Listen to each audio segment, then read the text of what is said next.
Buenas tardes. De todo quiero agradecer a los organizadores de esta sesión de excavaciones en el exterior, tanto al Ministerio como, por supuesto, al Museo Arqueológico Nacional, la invitación para darles a conocer lo que hemos llevado a cabo en el proyecto Zonas Mineras y Civitates del noroeste de Portugal, cuyo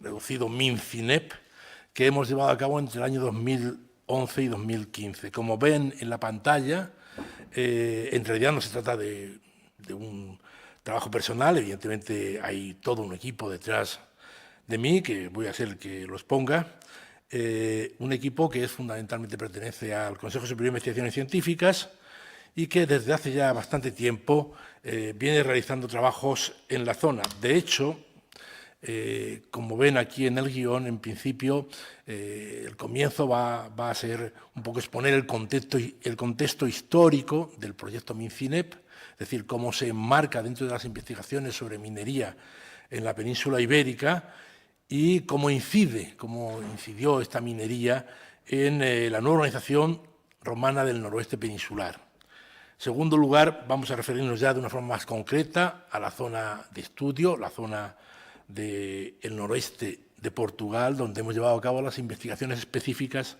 sobre que afectan a este proyecto.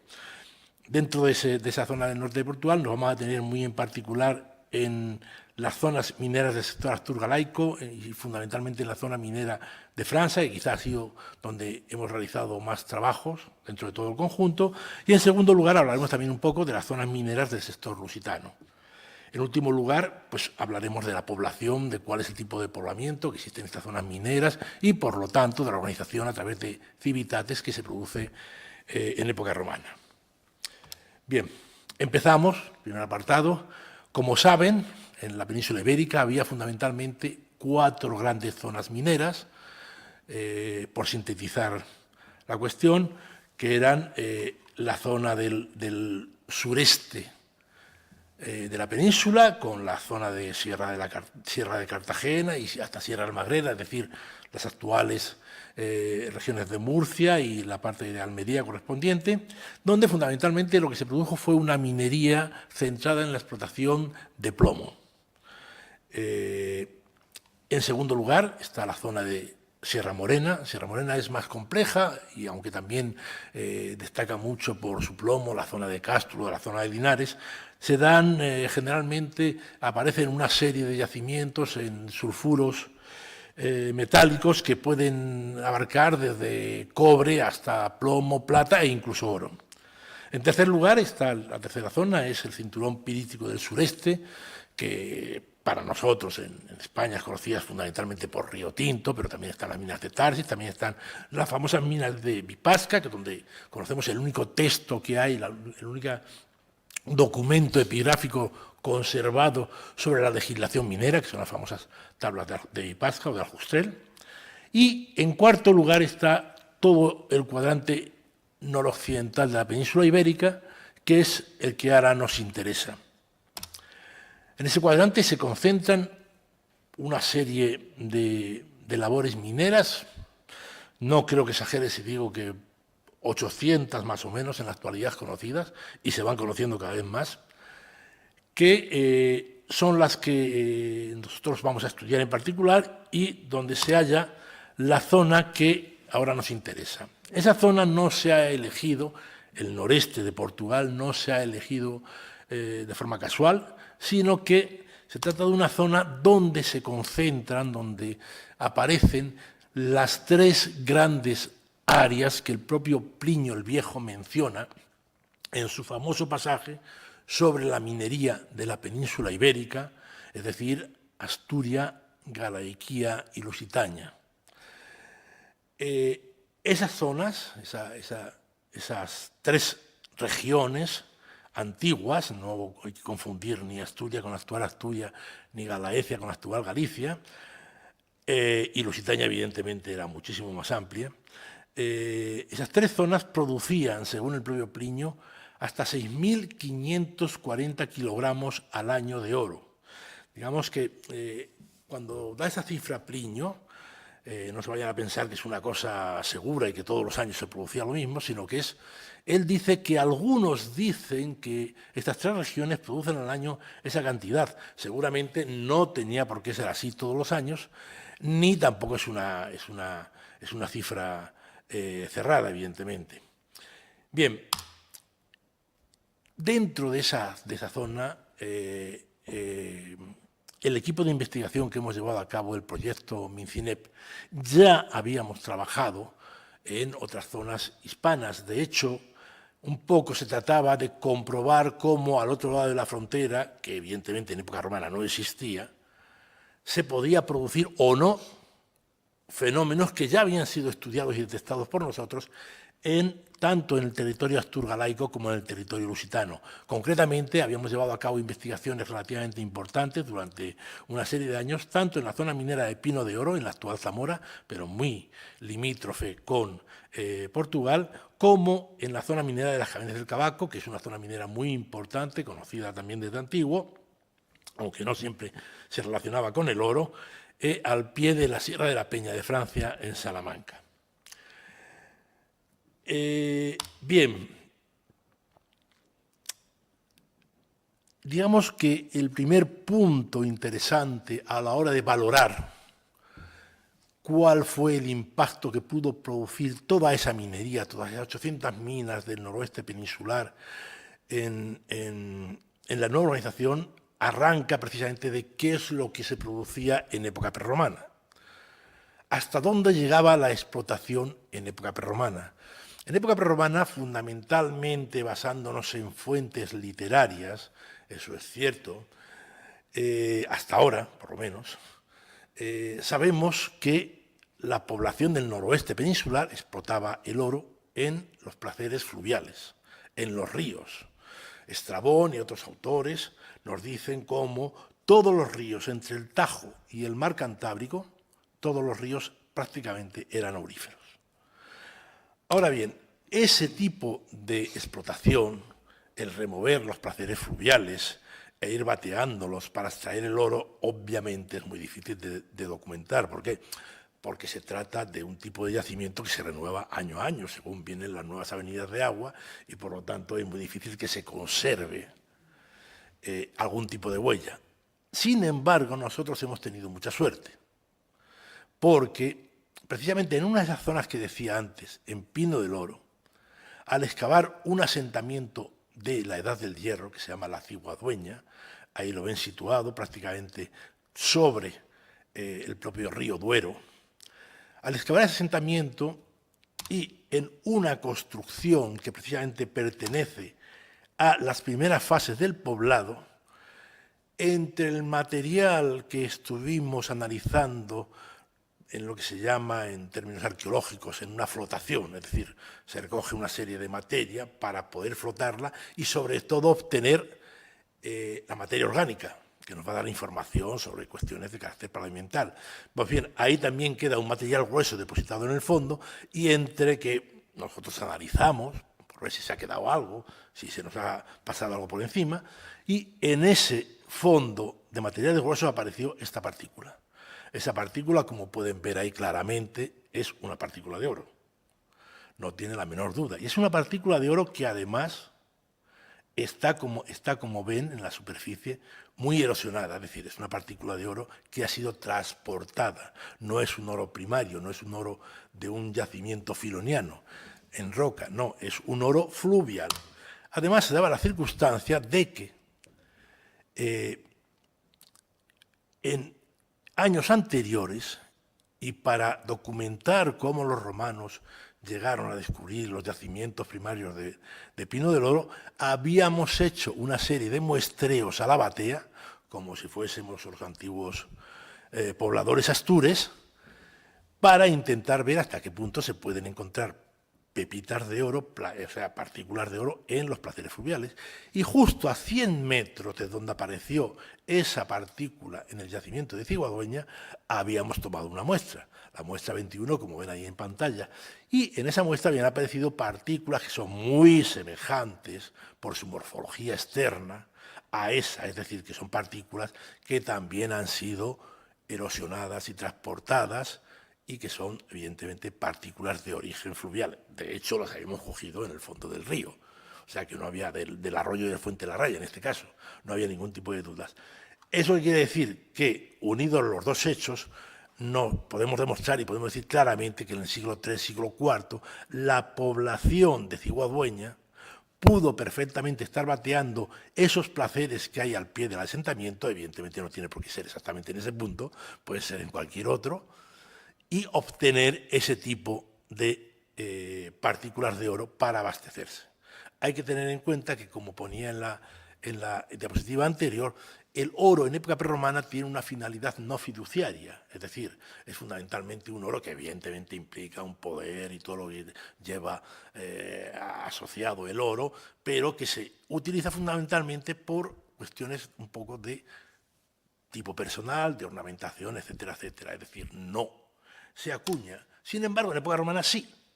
Y ahí es donde viene el cambio en cuanto al valor y la apreciación del oro de época prerromana a época romana. En época romana, como sabemos, Augusto, que es quien en último término conquista el noroeste de la península ibérica, quien acaba la conquista del noroeste de la península ibérica prácticamente un poquito antes del cambio de era, Augusto es el que reforma y estabiliza el sistema monetario romano, que evidentemente ya contaba con monedas con anterioridad, monedas de oro, quiero decir, pero él establece un poco el cambio claro, que va a durar durante los 2 primeros siglos del imperio, durante todo el Alto Imperio, de un aureo, 25 denarios, etcétera, etcétera. Es decir, quien establece ese sistema monetario de una forma fija y continuada. Bien, pues el propio Augusto es el primero que sabemos que está explotando de una forma sistemática una serie de territorios, como son las zonas de los Alpes, como las zonas del Nórdico, como es sobre todo el noroeste de la península ibérica, donde efectivamente puede encontrar ese oro como abastecimiento para su sistema monetario. He de decir que, evidentemente, ahora nadie ve una moneda de oro circulando por ahí, por el mundo. ¿Por qué? Porque no, evidentemente, porque están en los bancos o porque están entre los coleccionistas. Pero en época romana ese oro es el que da valor al resto de monedas. De forma que se tiene que acuñar y tiene que, aunque solo sea entre las clases dirigentes, circular, porque si no, el resto de la moneda un poco queda sin valor. Bien, pues al propio Augusto es al que le dice Mecenas, su amigo Mecenas, el que le dice en un consejo recogido por Dion Casio que te recomiendo que calcules estos y otros ingresos como los que pueden obtenerse de las minas. ¿Por qué? Porque son el sustento fundamental del Estado. Son el sustento fundamental para el fisco romano. Bien, no solamente eso, sino que sabemos cómo autores como el ya mencionado Plinio el Viejo nos dicen hasta qué punto estaba desarrollada esa búsqueda sistemática de los yacimientos auríferos. Más allá de que la población prerromana puede haberle transmitido información a los conquistadores romanos, evidentemente los propios, digamos, técnicos romanos saben perfectamente cómo se pueden encontrar las partículas de oro en los yacimientos. De hecho, la tecnología que ellos van a desarrollar es una tecnología fundamentalmente helenístico-romana. No es una tecnología romana. Ya se había practicado en muchas zonas del Oriente Medio y Próximo para explotar ese oro. Y Plinio el Viejo nos cuenta perfectamente, recogiendo todo ese acervo helenístico, cómo se puede encontrar el oro. Y nos dice, lo que primero hay que hacer, antes que nada, para encontrar el oro, es hallar el segulo y después hallar el talutio. En fin, más que este texto, le voy a poner esta imagen, que más vale una imagen que muchas palabras muchas veces, para decirle cómo hicieron, por ejemplo, en la zona de la Sierra de la Peña de Francia, que antes he mencionado, que se puede aplicar a cualquier territorio del noroeste de la península ibérica. Como primero lo que hacen es buscar ese segulo que descubre el aurum fluminum, el oro que está en los ríos. Después, en yacimientos ya en seco, es decir, que no están irrigados, como dice Estrabón, sino en seco, buscan el talutio, el aurum talutium, que es aquel que existe en la superficie, como dice Plinio, siempre y cuando debajo también lo haya. Es decir, aquel que es el primer indicativo del yacimiento que está en seco, que no está irrigado y que se puede encontrar y explotar más profundamente mediante sistemas como el aurum arugiae, que es el oro que se obtiene por medios hidráulicos fundamentalmente en yacimientos aluviales, sedimentarios, es decir, en aluviones que proceden de la erosión de un primario, que se explota mediante el aurum canaliense, es decir, mediante la explotación a través de canales, siguiendo las venas, siguiendo los filones, que pueden ser tanto en trincheras como subterráneamente. Digamos que es el proceso que tienen perfectamente establecido y que Plinio explica de una forma quizá no tan sistemática como yo les estoy contando, pero sí aproximadamente así. Bien, nosotros también intentamos ver hasta qué punto era cierto eso, y lo intentamos hacer en 2 puntos, tanto en Pino del Oro como en las Cavernas del Cavaco. Ya veremos cómo aquí, a partir de Pino del Oro, enlazamos con la zona de Portugal ya claramente. En Pino del Oro lo que hicimos fue recoger en ese tipo de yacimientos. Lo hicimos en verano porque es más cómodo, es más fácil, pero se puede hacer también en húmedo, no hay ningún inconveniente.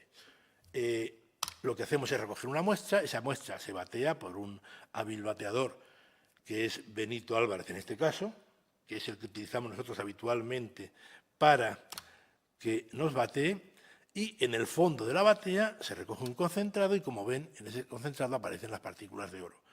Esas partículas de oro después se llevan a una muestra, a un microscopio, a un binocular, en donde lo que hacemos es separar las partículas.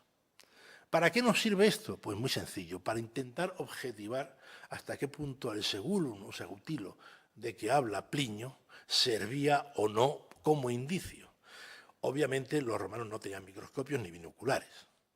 Entonces, ¿qué hacemos? Nosotros tenemos en cuenta solamente las partículas que son superiores a 100 micras, es decir, a 0,1 milímetro, que es lo considerado como visible.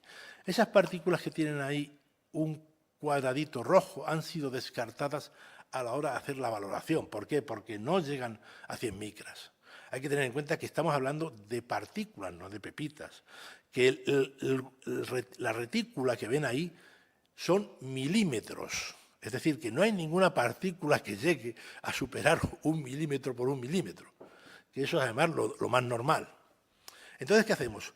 Contabilizamos cuántas partículas hay por la muestra, estandarizamos todas las muestras, es decir, si hacemos una proporción, una regla de 3, simplemente, si hemos cogido 40 kilos, 60 kilos, las elevamos a las que se encontrarían por cada 100 kilogramos, homogeneizamos las muestras y vemos hasta qué punto esas muestras son más o menos indicativas. Es decir, ahí ven cómo el número de partículas encontradas por cada 100 kilogramos que se batean en cada una de esas muestras.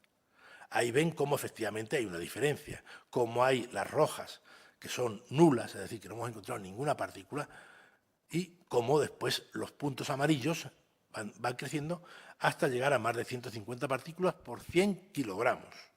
Evidentemente, el peso de 150 partículas es una birria, ni siquiera llega a 1 gramo, ni mucho menos. Bien, si a esas muestras que nosotros hemos realizado, en este caso en la zona de Pino del Oro y la frontera con Portugal, también en Portugal lo hicimos a través del proyecto MinCinep, le superponemos las minas, vemos que efectivamente las minas, voy a repetir un poco el asunto, ellas son las muestras y ahí vemos las minas como coinciden perfectamente con el muestreo más positivo. Es decir, estamos haciendo evidente lo que es obvio. Los romanos, siguiendo las explicaciones del propio Plinio, pudieron llegar a explotar, y explotaron, las minas que conocemos. Se trata de una forma experimental, de arqueología experimental, de demostrar que efectivamente eso que dice Plinio no lo dice por decir, sino que tiene su razonamiento. Bien. ¿Qué pasaba en Portugal, metiéndonos ya en el proyecto Mincinep? Pues en el proyecto Mincinep habíamos elegido la zona lindante con Pino del Oro, ahí lo ven, donde está Pino de Oro y donde está la zona que nosotros estábamos muestreando en Portugal, porque en principio el contexto geológico, como pueden ver en esos afloramientos de diques de cuarzo, el contexto geológico podía hacernos pensar que también había explotación minera y aurífera en la zona de Portugal, pero por diversas razones, fundamentalmente, seguramente de carácter geológico, es decir, que los yacimientos o el material geológico de la zona de Pino de Oro está mucho más alterado que el material geológico en la zona de Portugal, pues las muestras son negativas, ahí lo ven claramente. Como veremos al final, esto no significa que no sean comparables las dos zonas desde un punto de vista histórico, pero eso lo vamos a dejar para cuando hablemos de poblamiento. Bien, ahí ven cómo efectivamente también hay otras zonas en la península, en la zona española que no dieron tampoco positivas. O sea que hay una coherencia. Hay una banda aquí que es la que tiene la riqueza aurífera y seguramente tiene una justificación estrictamente geológica. Bien, vamos a entrar en el punto B. Ya he hablado un poco, vamos a referirnos también ya de una forma concreta a las zonas que hemos investigado más directamente en Portugal. Y las vamos a dividir en dos zonas, la zona, como he dicho, asturgalaica, la zona, digamos, más septentrional, donde efectivamente ya se habían estudiado minas tanto en el lado español, como zona de Pino de Oro, como en el lado portugués, las zonas famosas minas de Tres Minas en Vilaponca de Aguiar. En ambas se produce una coincidencia o son interesantes desde un punto de vista también. Digamos que aunque nosotros estábamos hablando de un proyecto que es Mincinep concreto, no podemos olvidar que eso se produce dentro de un contexto mucho más amplio. Pues en este caso, tanto en Pino del Oro como en Tres Minas, se produce una cosa muy singular y es que tenemos perfectamente documentados los dos sistemas de tratamiento del mineral primario, es decir, el que aparece en la roca, en los filones que encajan en roca, en el caso de Pino de Oro, en granito, que son muy diferentes, el de Pino del Oro que el de Tres Minas. En Pino del Oro tenemos este tipo de cazoletas, que son una especie de morteros fijos, que funcionan como si fuese un molino de vaivén. Es decir, con unas manos se machaca y ven la erosión que tiene la superficie de la cazoleta, se machaca todo el mineral que se ha extraído de la mina hasta dejar que el oro quede, según dice Plinio, reducido a el tamaño de la harina. Lo dice así exactamente Plinio. En los yacimientos primarios hay que reducir el mineral extraído hasta dejarlo del tamaño de la harina.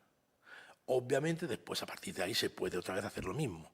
Lavarlo en batea y, por decantación, por gravedad, obtener las partículas. Sin embargo, en el caso de Tres Minas, evidentemente, tenemos una minería muchísimo más extensa, con grandes cortas, con más de 10 millones de metros cúbicos removidos, mientras que en Pino es difícil que llegue al millón, creo recordar, donde el tratamiento es mucho más, digamos, preindustrial, porque no llega a ser industrial todavía. Y utilizan estos dispositivos. Ahí ven el tamaño, que son unos morteros que tienen varias cazoletas en su interior y sobre los cuales funcionaban unos posibles pisones, movidos mediante un árbol de levas que iban machacando de forma sistemática todo el mineral hasta dejarlo también reducido al estado de harina.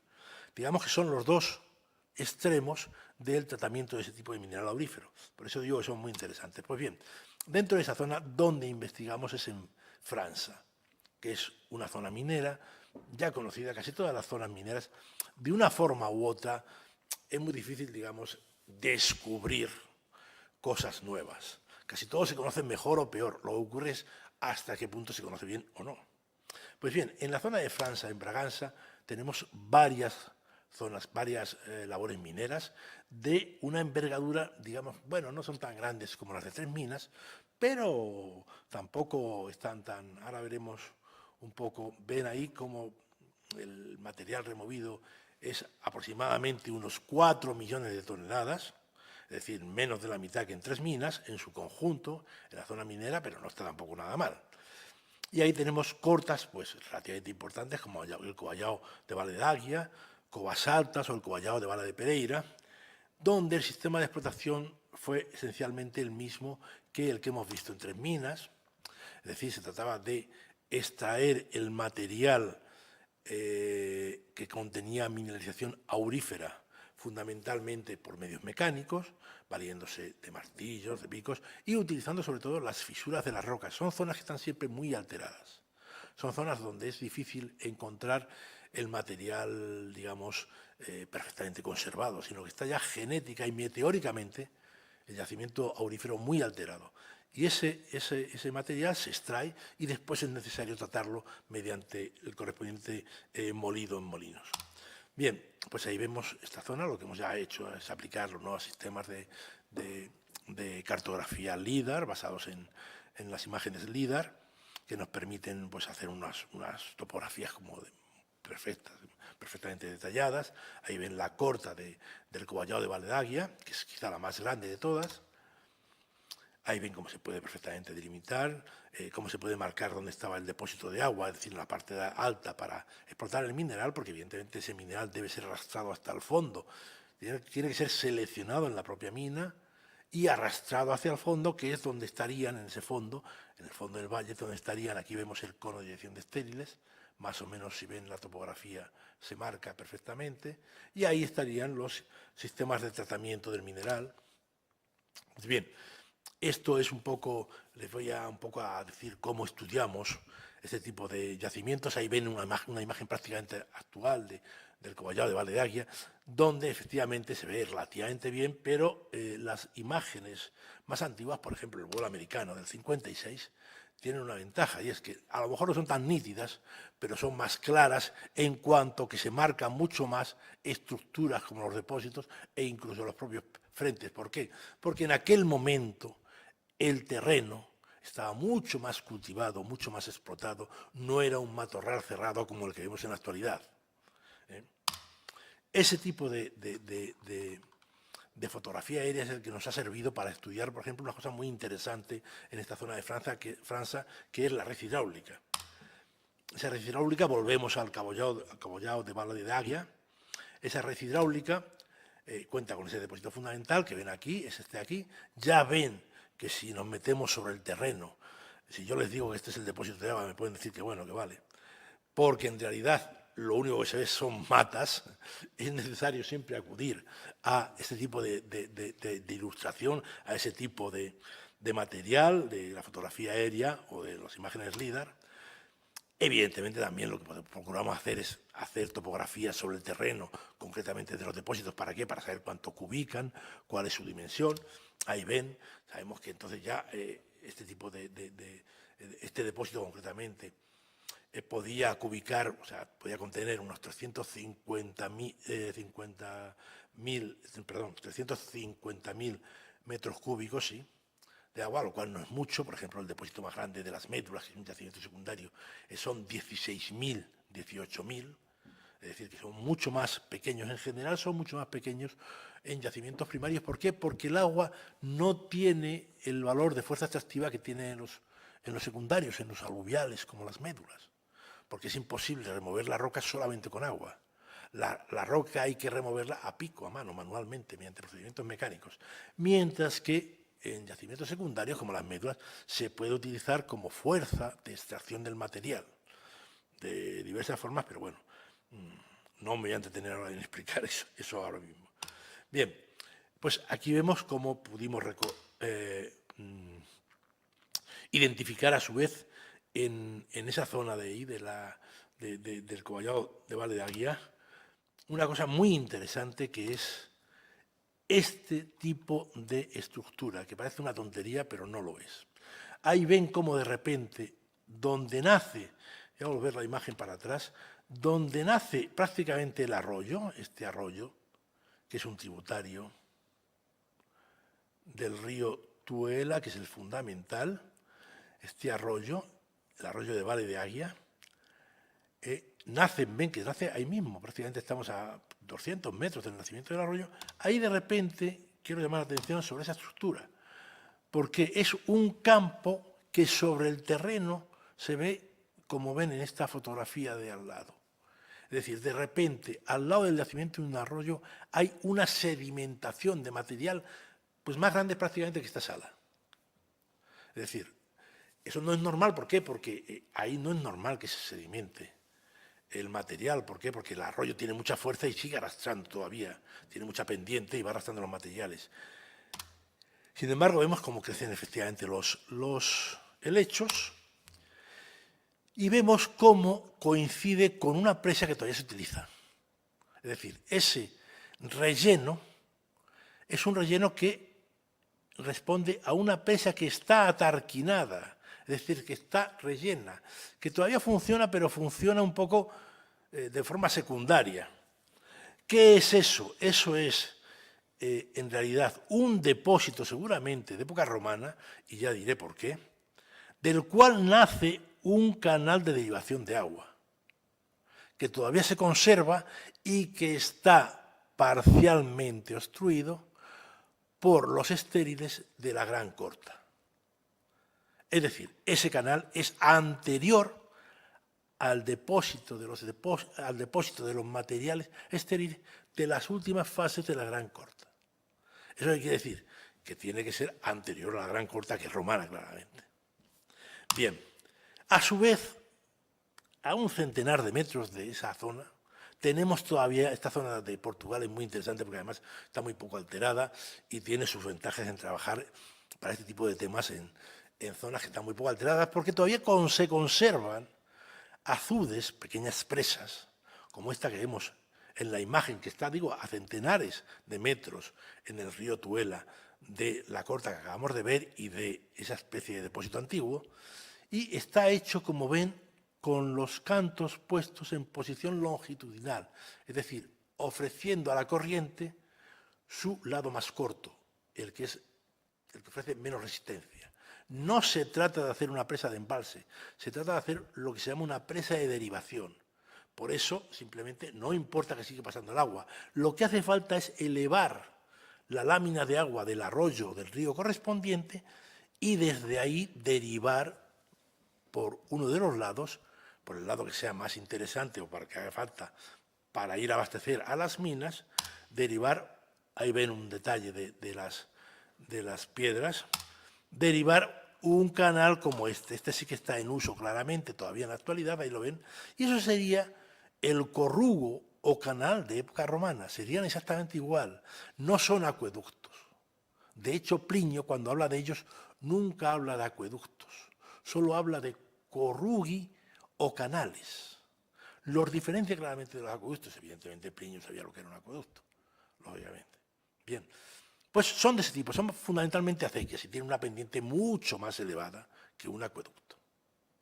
Seguramente incluso 10 veces más elevada. Si un acueducto tiene el 0,05 aproximadamente, estos pueden llegar incluso al 0,5 de pendiente. Bien. A su vez, evidentemente, si seguimos el trazado de ese canal, que evidentemente no se conserva en todas partes, porque ha sido erosionado, sobre todo en zonas con una orografía tan fuerte como la de Trás-os-Montes, esta zona portuguesa, pues vemos todavía incluso túneles que conservan perfectamente las marcas de punterola de su elaboración y que conocemos ya en muchos puntos del noroeste peninsular y que sin duda alguna son túneles de factura romana. Y de hecho están abandonados, nunca han vuelto a tener ningún uso desde época romana. Bien, pues gracias a ese tipo de estudios podemos reconstruir toda la red hidráulica de la zona, lo que abastecía las diversas cortas, ahí las ven en rojo, no me voy a detener porque estaríamos mucho tiempo, y los canales en azul que muestran varias fases. Ahí ven cómo el recorrido que tienen cada uno de los canales, aproximado, hasta qué zonas llegan y qué depósitos abastecen. En algunos casos los depósitos no se han conservado porque han sido eliminados en el proceso, en el desarrollo de la propia minería, han sido eliminados. Y ahí vemos cómo podemos establecer las fases de cómo se produjo esa minería a través de estos 4 momentos. Ya digo que no me voy a detener porque estaríamos mucho tiempo y no se trata ahora de hacer eso, sino de ofrecerles una síntesis general sobre lo que hemos hecho en esta zona del noreste de Portugal. Bien, pasamos a la segunda zona que hemos estudiado, la zona, digamos, del sector lusitano. Esta zona se sitúa en lo que son las beiras portuguesas, inmediatamente al norte del río Tajo, del Tagus. He de decirles que, aunque a veces no se sabe, o no es común saberlo, el río aurífero por antonomasia en el mundo antiguo no es ni el Duero, ni el Sil, ni el Miño. Es el Tagus, el Aurifer Tagus. Y no es por casualidad. Es el que tiene más citas como río aurífero en las fuentes literarias antiguas. Y no es por casualidad. Hay un montón de minas romanas que prácticamente no han sido estudiadas con un mínimo detalle en toda la cuenca del Tajo. Algunas de esas fueron las que nosotros estudiamos en este proyecto. Bien. Se da otra circunstancia que es interesante y es la relación de esas minas, ahí las ven en rojo, con un núcleo muy importante en época romana, no tanto en la actualidad, es la población que actualmente se llama Idaña Abella, en Portugal, dentro del distrito de Castelo Branco, y que en época antigua se llamaba Igaedis, que fue también muy importante en época alto medieval, en época visigoda, en época sueva, incluso, porque también hubo presencia sueva, y que dejó de serlo a partir de época bajo medieval.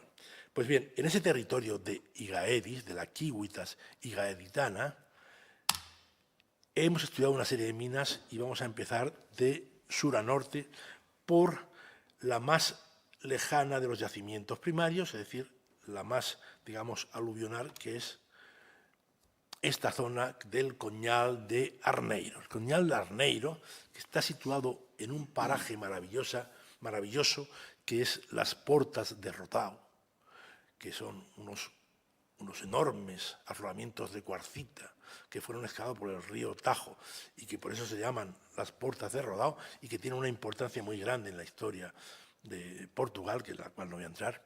Pues bien, ahí junto a las Portas de Rodao, a un centenar de metros de las Portas de Rodao, está el Coñal de Arneiro. Ahí ven cómo es una superficie que no está cultivada porque no se puede cultivar, porque toda ella está invadida por los cantos rodados dejados por los romanos tras el lavado del yacimiento aurífero. Es un auténtico, como dicen eso, cuñeiro en portugués es canto rodado, acumulación de canto rodado. Bien, pues ahí lo que hemos hecho fundamentalmente es también un estudio secuencial, fundamentalmente de la fotografía aérea, para delimitar, ahí ven el bolo americano, donde se ve perfectamente bien, como las zonas que no fueron tocadas están en cultivo fundamentalmente de olivos, ya lo ven ahí, mientras que las zonas que fueron explotadas, evidentemente, no han podido ser puestas en cultivo porque no hay tierra para ello. Se diferencia muy claramente. Ahí ven, en la actualidad, el otro era el vuelo americano, este es un vuelo prácticamente actual. Ven la diferencia y ven cómo podemos delimitar perfectamente la zona minera sin ningún problema. Está la mecánica, pero ahí no solamente hemos encontrado, estas minas, por supuesto, dada su envergadura, también eran conocidas ya, pero sin embargo, nosotros dijimos, bueno, si han explotado estas terrazas aquí y estas son auríferas, es posible que terrazas en el entorno inmediato también lo haya sido. Y efectivamente, uno hace un estudio mínimamente detallado de esas zonas y descubre que junto al Cuñal de Arneiro, enfrente y junto a Vilabella de Rodao, estas son las Puertas de Rodao que les decía antes, ahí lo ven los afloramientos, los que atraviesa el Tajo. Ven como en la zona de Charneca hay diversas labores mineras que hasta ahora no hayan sido definidas y marcadas. Ya les digo que es que la minería del oro en la zona del Tajo está todavía prácticamente por hacer. Bien, pasamos a otra zona. Ahora, en este caso, a un afluente mucho más cercano ya de la zona de Igaedis, de la Kiwitas Igaeditana, en el río Ponsul, que es afluente por la margen derecha del río Tajo. Ahí vemos también, esto prácticamente no se conocía. Ahí ven, fíjense en la escala, que son 2 kilómetros, como hay más de 10 kilómetros de yacimiento aurífero, en terrazas también en este caso, que ha sido materialmente saqueado por los romanos. Y prácticamente de esto sí que no había ni noticias. Aunque siempre ha habido referencias a que el Ponsul era un río aurífero. E incluso ha habido gente que ha estado bateando en los placeres del Ponsul hasta hace nada. Pero estos prácticamente no se conocían. Vamos a concentrarnos en una zona importante para que vean la envergadura de estas minas. Ahí lo ven, comparen con la escala. Son zonas mineras pues, equiparables prácticamente a lo que en España, zonas famosas de España como la cuenca de Leiria, la cuenca del Duerna, la cuenca de las Omañas, incluso casi la zona de las Médulas, aunque evidentemente no llegan a tener tal envergadura. Bueno, pues ahí vemos como en esta zona, que en la zona de Chao de Granja, se ven perfectamente. Bueno, digamos, para ser más precisos, que se veían perfectamente. Ahí ven la zona, ven el frente de explotación, ven cómo se ha explotado mediante el sistema de serie de surcos convergentes, es decir, se ha arrojado el agua, no como en las médulas para hacer que todo el material se venga abajo, sino surco a surco. Ahora creo que saldrá una diapositiva donde lo explicamos mejor. Decía que se veía muy bien la minería, pero ven aquí estos pequeños brotes. Pues esos pequeños brotes no son otra cosa que eucaliptos. Es decir, esta fotografía creo que es de hace aproximadamente de los comienzos del proyecto, en el 11, pues 11 o 12, o sea, puede tener ya 6, 7 años. En la actualidad, evidentemente, de esta mina lo que se puede ver es poco menos que nada, porque está toda ella sembrada de eucaliptos, lamentablemente. Evidentemente no se le puede echar la culpa a nadie, porque entre otras cosas no estaba ni siquiera reconocida como tal. Bien, nos vamos a centrar en otra zona donde efectivamente veo techado de gran... Ahí ven claramente el sistema de explotación, ven todavía cómo se ve en el vuelo americano nuevamente, es muy interesante, lo ven los surcos, cómo van a converger a un punto. Entonces, esta explotación ha arrancado seguramente desde aquí, por ahí, han ido haciendo surco a surco, arrojando desde la red hidráulica que va por arriba el agua. ¿Por qué hacen esta explotación así, mediante surcos convergentes? Porque seguramente tiene una riqueza muy importante y les interesa explotarlo de una forma muy selectiva. No dejar nada del material aurífero sobre el terreno. Y al final todo va a converger a un punto de salida, creo que ahora hay ahí está, a un punto de salida, que es el canal de evacuación, que es donde estaría puesta lo que Plinio denomina la agoga. Es decir, el canal de lavado como en las películas del oeste.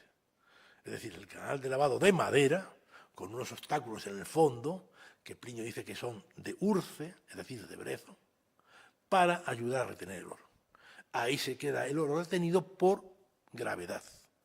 Se decanta la partícula de oro, basta interrumpir el flujo del paso del agua, que trae ese oro aurífero, limpiarlo y batear nuevamente el concentrado para volver a obtener las partículas de oro. Ya digo que es una zona donde eso se puede ver muy bien. Bien, pasamos ahora a la última zona, la zona del río Erges o Erjas en Portugal, en España, Erges en Portugal, Erjas en España. Justo, como ven, el Erges o Erges marca la frontera entre España y Portugal y tenemos minas a ambos lados. Y esto también es muy interesante. Hasta ahora se conocían fundamentalmente las del lado español, que son las que habíamos estudiado nosotros, pero no es que no se desconociesen las otras.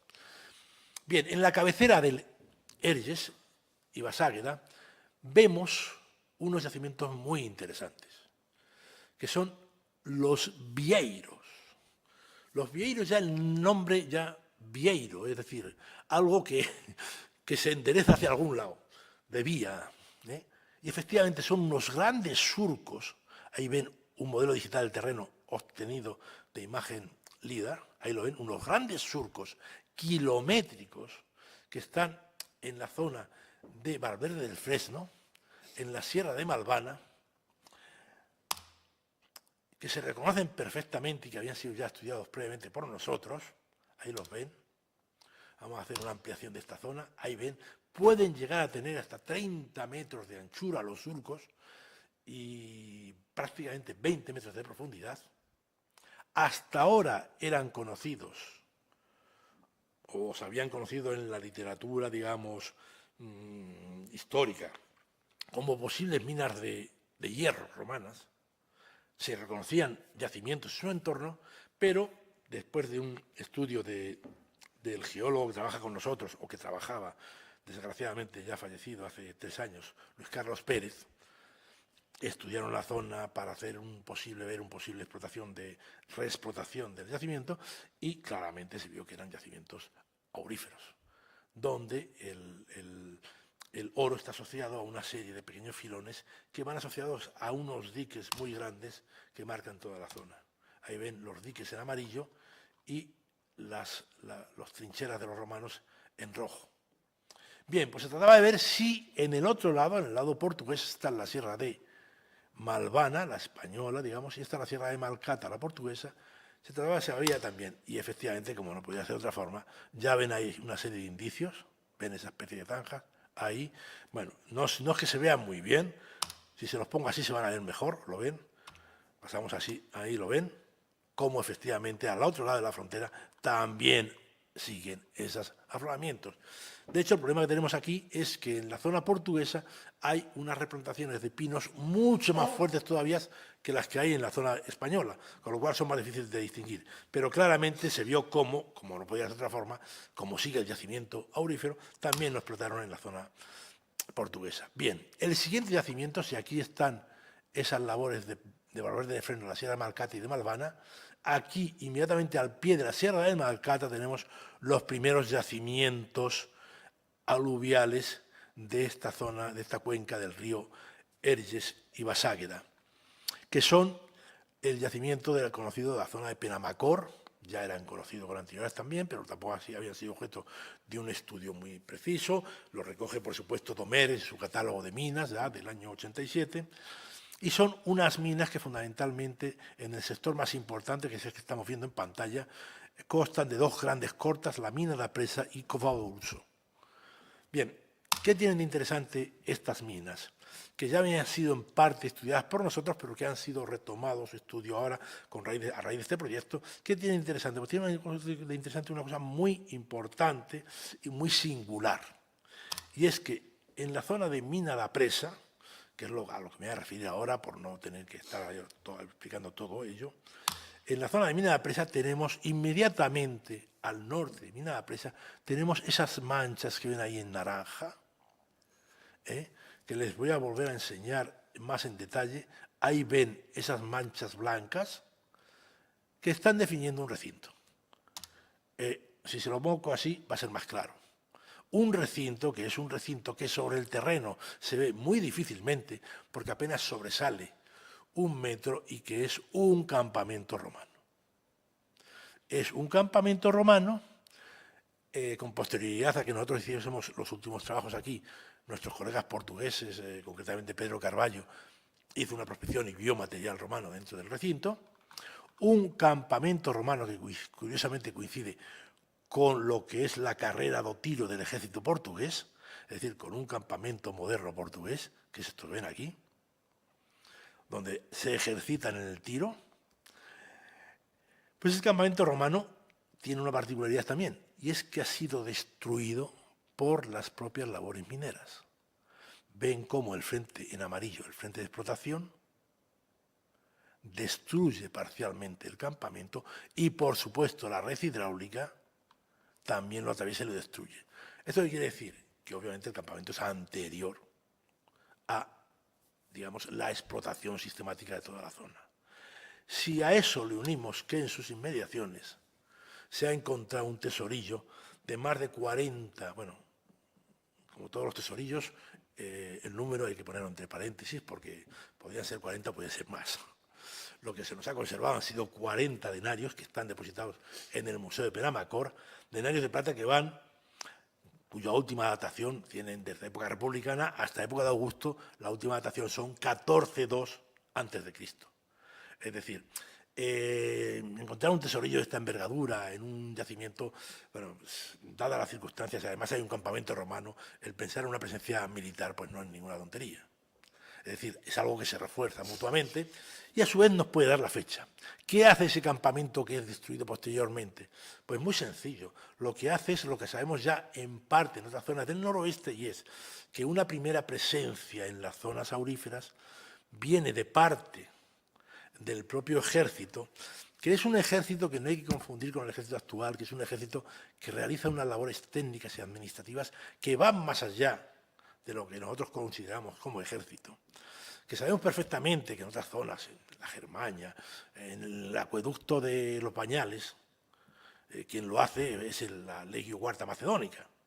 Es decir, que son unas unidades que tienen una formación topográfica y de conocimiento del terreno que no tiene cualquier individuo en el mundo romano y que pueden estar haciendo un reconocimiento, eso que decía Plinio de encontrar dónde está, eso que Mecenas le decía a Augusto que viese de cómo se encontraban los yacimientos mineros, qué es lo que está haciendo ese ejército en la zona.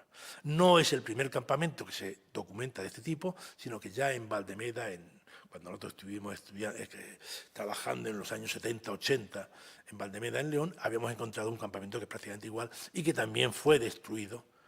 Es un campamento provisional que evidentemente no puede tener, incluso puede ser de prácticas, que no puede tener mucha duración en el tiempo. Bien, pues eso es lo interesante de Penabacor que les quería destacar y que hemos ahora incidido en ello. Vamos a la última zona minera de las Lusitanas, que es la zona minera de Monfortiño. La zona minera de Monfortiño, como ven ahí, también habíamos realizado algunos trabajos previos con la colaboración del fallecido Luis Carlos Pérez. Ahí ven, habíamos un poco delimitado la zona, pero ahora hemos hecho también unos estudios con unas reconstrucciones sobre el terreno, con unos modelos digitales del terreno, como ven, preciosos. Eso no es una fotografía aérea, sino que es un modelo digital del terreno reconstruido, donde se ve perfectamente la labor, dónde están acumulados los cantos rodados procedentes de la explotación, y que también tiene una cosa interesante, sobre todo con vista al futuro, y es que conserva también una red hidráulica relativamente bien conservada. Ahí ven ese depósito en forma de luna, ese depósito de agua, desde el que está aquí situado, encima de esta labor minera. Ven el canal de abastecimiento como llega perfectamente al depósito, y es uno de los depósitos que, si es posible, en futuros proyectos también de este tipo de colaboración en el exterior, en otros países, nos gustaría mucho investigar. ¿Por qué? Porque ese depósito nos va a decir el registro que hay en su interior. Ven que no ha sido tocado, aunque ha sido rotulado recientemente. Como ven ahí, no han podido rotular el interior. ¿Por qué? Porque por ahí no pueden pasar los bulldozers, y a pesar de que estamos hablando de bulldozers que pueden remover hasta surcos de 1 metro, está perfectamente intacto. ¿Y qué nos puede dar? ¿Qué información nos puede dar? Pues toda la información paleoambiental desde que se forma el depósito, cortando los estratos pre-explotación, pre-romanos, cómo se va acumulando el material, porque ahí va llegando material arrastrado por los canales, cómo se va acumulando el material y cómo se atarquina y cómo llega a su final, a su desuso. Eso ya lo hemos investigado en otras zonas del noroeste de la península ibérica y efectivamente nos da una información importantísima para conocer cómo es la evolución y para datar concreta y claramente los yacimientos afectados por ese tipo de depósitos. Bien. Para finalizar ya, entramos en el último punto, el poblamiento de estas zonas mineras. Igualmente que con anterioridad, las labores mineras en sí, existe ya un estudio previo, que es el estudio que habíamos hecho en las zonas mineras que habíamos trabajado en la zona española, concretamente, por ejemplo, las zonas de minera de Ajedrez del Cabaco, donde también habíamos encontrado una cosa muy interesante que también nos va a servir para ver qué se produce en la misma época en el territorio portugués. Y es en la Fuente de la Mora, es decir, ahí ven en rojo las minas de oro, en azul la importantísima red hidráulica que servía para su explotación, y el triángulo rojo que ven aquí está marcando un asentamiento, un yacimiento romano poblado, que se llama la Fuente de la Mora. La Fuente de la Mora estaba vinculado a la explotación de la zona porque había un dicho depende del lugar, que decía, en la Fuente de la Mora hay más plata y oro que en España toda. Entonces ellos sabían, la gente del lugar sabían que aquí había algo, que aquí había algún tipo de gente antigua. Pero bueno, habían oído campanas, no sabía muy bien cómo. Pero esa Fuente de la Mora es muy interesante porque junto al asentamiento, que luego veremos, hay unas estructuras que se llaman los lindones. Los lindones el término viene de linde. Es decir, son pequeñas terrazas, ahí las vemos. Esos son los lindones. ¿Qué son los lindones? Los lindones son, que han sido excavadas evidentemente por nosotros, son terrazas de época romana, fosilizadas, terrazas de cultivo de época romana, fosilizadas por un excelentísimo bosque de robles. Es decir, yo preguntaba a la gente del lugar, bueno, vamos a ver, pero aquí estas terrazas que hay aquí, ¿qué pasa? ¿Que aquí se cultivaba antes? No, aquí no se ha cultivado nunca. Pero bueno, su abuelo... No. Y hemos de tener en cuenta que la época de la autarquía, es decir, los años 50, que evidentemente todavía existe en la memoria de la gente, era la época en que más cultivo se había producido prácticamente en la península ibérica. Pues ni siquiera en esa época se había cultivado esto. Y de hecho, el propio testimonio de que haya un enorme bosque de robles no permitía pensar que ahí se hubiese cultivado. Entonces, ahí vemos las terrazas, como se ven claramente, son varias terrazas que a su vez están diferenciadas según el módulo de pie, no según el módulo de métrico, de pie romano. Y cuando se excavan, pues ahí lo vemos, ahí ya vemos claramente al excavarlas, ya vemos cómo existe un fuerte recubrimiento de material de humus, es algo muy normal en los bosques de robles porque generan mucha hojarasca.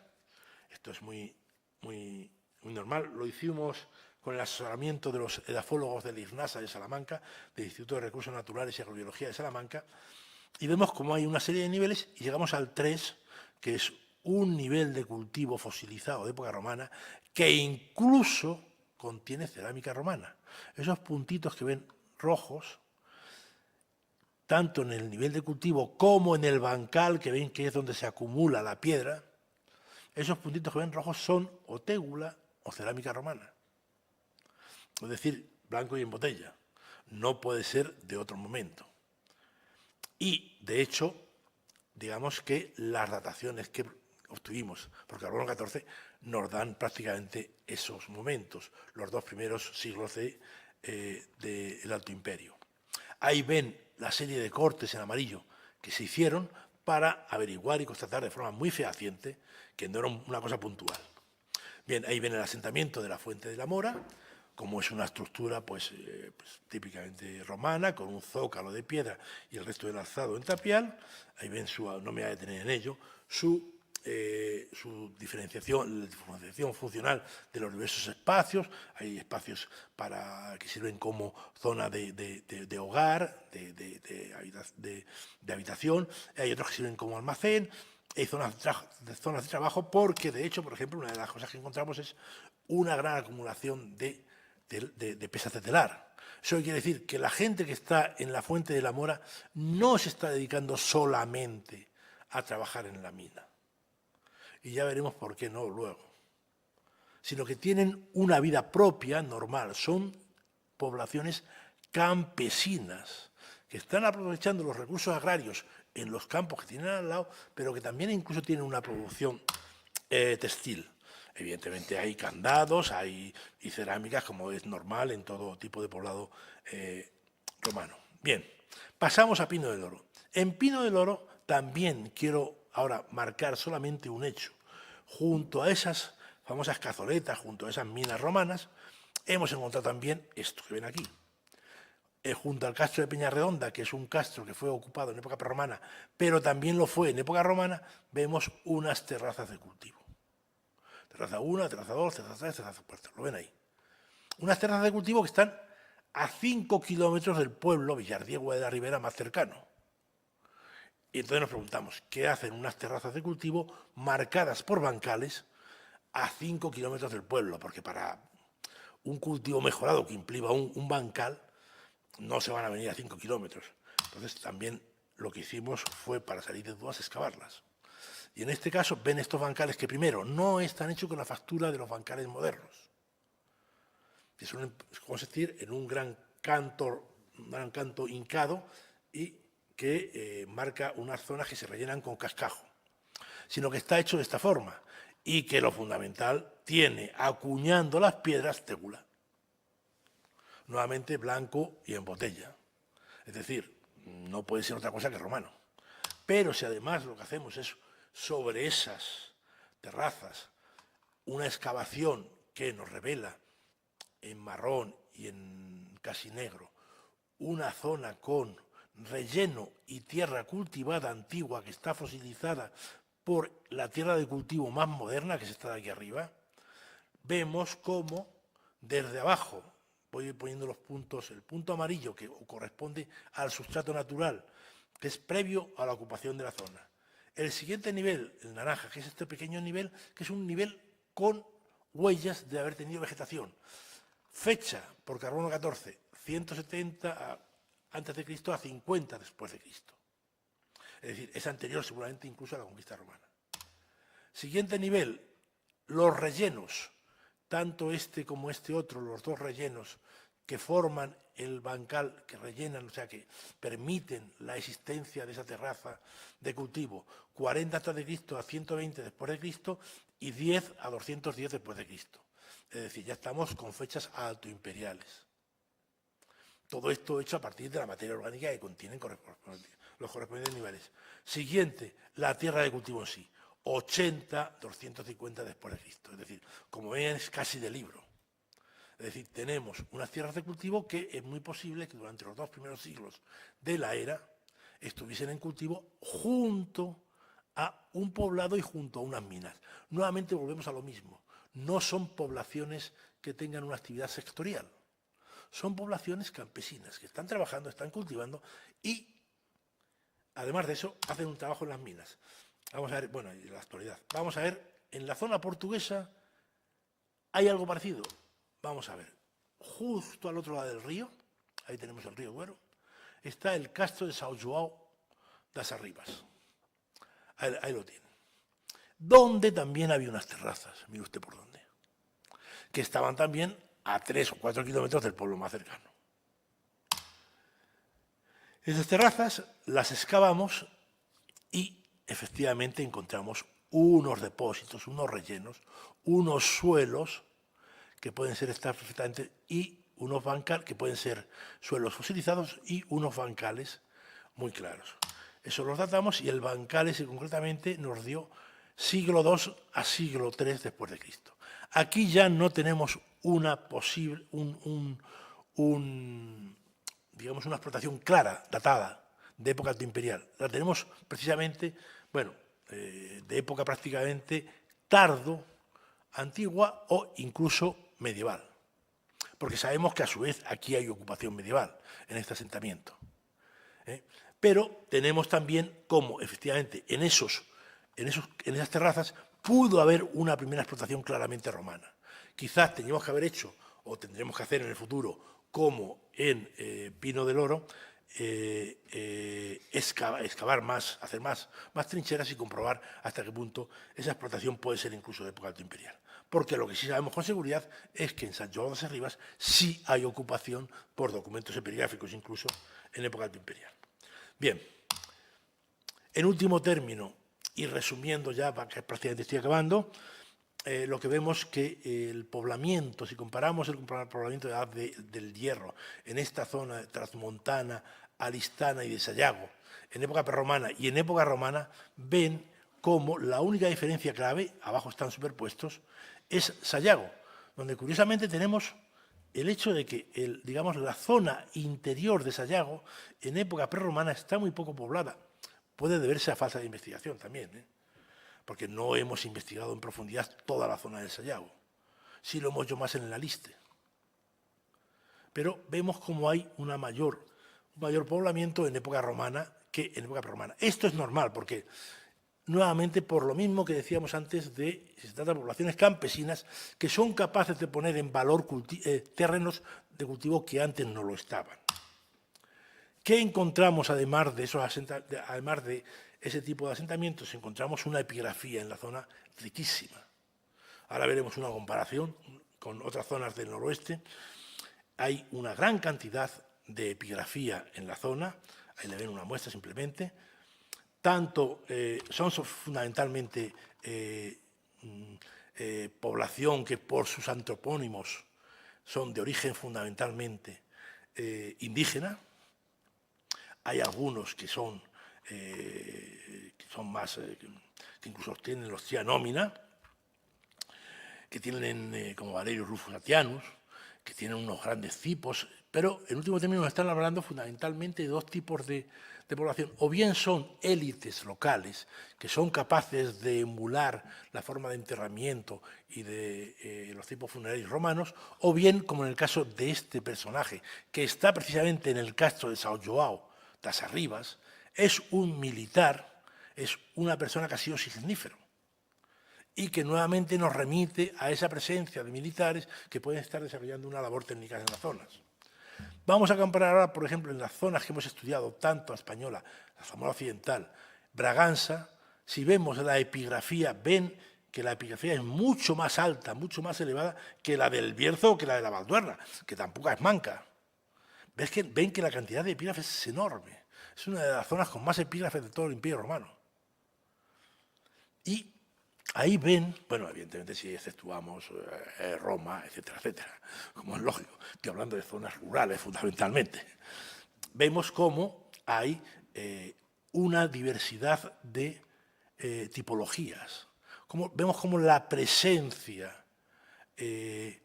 digamos, de inscripciones votivas más asociadas a personajes que están relacionados con la administración o incluso de gentes relacionadas, como es el caso de la Valduerna, con pues, legados imperiales, etcétera, etcétera, son mucho más bajas en las zonas de Braganza, es decir, del convento, lo que es el distrito de Braganza, que es Tasos Montes Oriental, y en la zona de Zamora Occidental. ¿Qué es lo que hay? Lo que hay sobre todo es una élite local muy importante, que seguramente puede estar relacionada, y ahora pasamos ya al último punto, con asentamientos como este del Picón, en Pino del Oro. En Portugal hasta ahora no hemos podido excavar ninguno de esos, pero sabemos que en zonas como Picote puede haber ya asentamientos muy semejantes, muy parecidos. En el Picón, ¿qué es lo que salió? En el Picón salieron, por ejemplo, materiales de este tipo. Evidentemente, como ven ahí, es una estructura ya totalmente romana, con su impluvium, con su estanque en el medio, y donde tenemos materiales pues, desde monedas a lo largo, que no es tan normal en una zona rural, desde monedas desde el siglo I hasta época tardía, anillos, en fin, y sobre todo este hallazgo que es una tabla de hospitalidad que nos está hablando de cómo la población que estaba en la zona, no sabemos si ese epígrafe está exactamente en el Picón, porque está reaprovechado, está roto intencionalmente en época antigua. Puede venir de otro sitio, pero tampoco puede venir de muy lejos. No es normal que se lo traigan de una zona muy distante. Vemos cómo es un pacto entre la Civitas bletisamense, y un individuo que desafortunadamente no se nos conserva, es decir, un magistrado seguramente romano, como ocurre en las tablas de Astorga, como ocurre en otra serie de tablas de hospitalidad, un individuo que en el 27 después de Cristo establece una relación de dependencia con las poblaciones locales a un nivel muy alto, es decir, está estableciendo la relación de dependencia con el Senatus Populusque Beltisamense, es decir, con las élites, con esas élites que aparecen en los epígrafes. Es decir, esa élite ya se está formando y se está incorporando al mundo romano, ¿a través de qué? A través del elemento fundamental de, digamos, romanización en la zona, que son las civitates. Estamos hablando ya de Senatus Populusque. Ya hay una estructura perfectamente asimilada al mundo romano, aunque no podamos decir con claridad total y absoluta que estamos hablando de un municipio, aunque solo sea una emulación de la estructura municipal. Bien, para finalizar y concluyendo todo lo que he expuesto de una forma muy sintética, dos cosas fundamentales. En primer lugar, quiero destacar cómo, aunque sabemos mucho acerca de la minería romana y del oro, con los trabajos que han hecho ya don Mérico, los que han hecho nuestro equipo, con los muchos más que se están haciendo en la actualidad, tanto en territorio portugués como en territorio español, hemos de destacar que cómo existe todavía unas grandes zonas que no han sido suficientemente estudiadas y cómo existe una capacidad de, un poco de esa minería, de adaptarse a la diversidad de los yacimientos y cómo, en último término, a pesar de todo eso, esa diversidad, ese tipo de yacimientos, en todo caso, como he explicado antes, eso responde a un mismo acervo común, técnico, tecnológico, que es el acervo tecnológico helenístico romano. En segundo lugar, hay que tener en cuenta que esa minería hay que situarla dentro de un contexto histórico adecuado y amplio, que no es otro que el de la integración de esas zonas dentro de la estructura provincial romana a través de un mecanismo fundamental que es el de la organización de todos esos pueblos por primera vez, la articulación social y política por primera vez de la zona dentro de una estructura, de una organización como es el Imperio Romano a través del mecanismo de los territorios de las civitates. Y esto es todo lo que le quería decir. Muchas gracias por su atención.